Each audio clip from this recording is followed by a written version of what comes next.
In today's short tutorial video, I'm going to show you how you can recover your old deleted photos and videos on your Android phone. Therefore, without wasting any of your time, let's jump to the video. So first of all, I'll go to my gallery and delete a photo.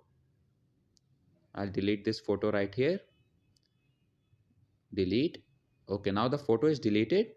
So in order to recover this deleted photo or video, what you need to do is to download this application from the Play Store called ULT Data. Once the application is downloaded and installed, open it. Using this application, you can also recover your audios and documents as well. So click on photos, and as you can see that it has started scanning and has already recovered my deleted photo.